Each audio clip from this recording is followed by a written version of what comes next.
Fidèles abonnés de Oron TV, bonsoir. Le président du Ghana, Nana Akufo-Addo, président en exercice de la Communauté économique des États de l'Afrique de l'Ouest, CEDEAO, a effectué dimanche 17 octobre une visite au Mali pour s'enquérir de l'état d'avancement du processus qui devrait sortir le pays de la crise. Il a rencontré le président de la transition, le colonel Assimi Goïta.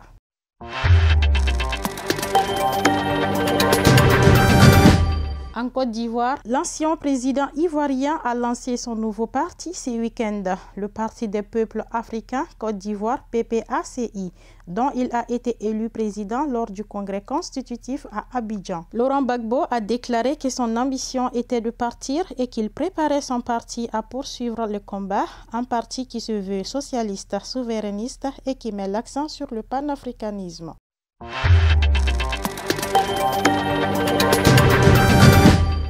Depuis plusieurs mois, le conflit yéménite se cristallise autour de la ville de Mariba, alors que cette bataille pour le contrôle du dernier bastion du gouvernement dans le nord du pays a déjà poussé des dizaines de milliers de civils à se déplacer selon les Nations Unies. Les rebelles Houthis poursuivent leur offensive contre les forces royalistes.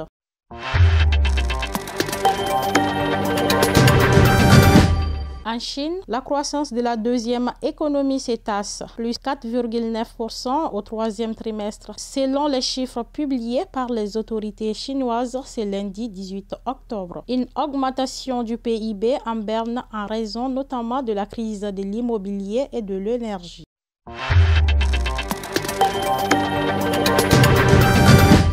Mettons fin à cette édition aux États-Unis. Des milliers de travailleurs ont entamé des mouvements de grève dans de nombreux domaines. Ils dénoncent des conditions de travail difficiles alors que leurs employeurs enregistrent des profits importants. Et voilà, c'est tout pour cette édition. Merci bien de l'avoir suivi. Excellente soirée en compagnie de nos programmes. Bonsoir.